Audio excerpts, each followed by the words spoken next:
Chapter 1 Into the Land of Colac. The cabin which I was sitting in with my sister Lily was lit by a roaring fire. Lily and I were sitting on a rag rug, playing a hand game that only we seemed to know, laughing and listening to our grandmother, who was telling us a story on our birthday. We had just turned 8.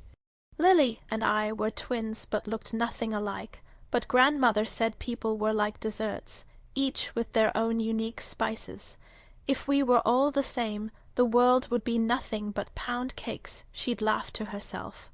She had white hair that draped over her like a shawl. She was always smelling of ginger, which she said was the smell of the woods. In the cabin there were 4 rooms. One was a great dining hall, or at least used to be. It had a cloak of cobwebs covering all its splendor. Lily and I used to pretend to be invited to a great feast with music and dancing. Grandmother told us to never go in there without her permission. This very day, after grandmother had told us a story about 7 pendants, and we had finished our cake and tea, we climbed onto her lap and said, "Grandmother, is this story really true?" She took us off her lap and went to a cupboard in the corner. She fumbled through one of the drawers and pulled out a kerchief. She carefully unwrapped it. There were 6 pendants of all designs and colors. She placed them in her hand where we could see them.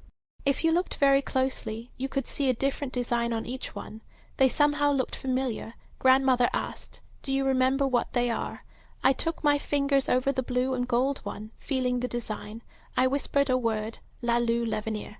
Lily looked at the pendants. The red and gold one. I know that one. See l'envoi. Very good.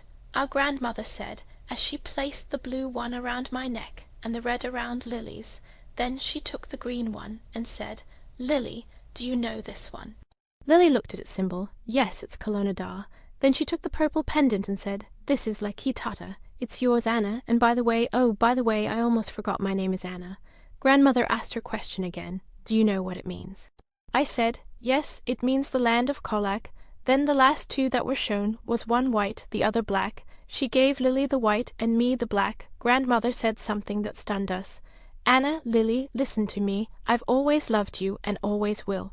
You are old enough, but yet not too old to be allowed in the dining hall. Use wisdom when you go in. You decide when the time is right, and never give the pendants to anyone, for these are the keys to Alona. Do you remember your full names?" "I do," I said. "I'm Taluna Ma Anna Z and Lily's, Kun Ma Lil Tanaka." Then Lily asked, "Grandma, who has the medallion from the story?" Grandmother paused and pulled out a quarter of the medallion, and simply said, "It's being shared." She placed it back in her blouse. I was so excited about exploring the room, I forgot to ask about the 7th pendant. With a smile in her eyes, grandmother released her hands from ours. "Now you 2 go have some fun." We got up with our new pendants around our necks and went toward the dining hall. The doorknob began to glow a bright orange. It had the symbol of a wolf's head. The wolf's head had glaring green eyes, the same color as one of Lily's pendants. Lily put her hand out toward the doorknob, turning it slowly to the right. Suddenly the room started to spin in a circle, making us fall to our knees. Then everything stopped.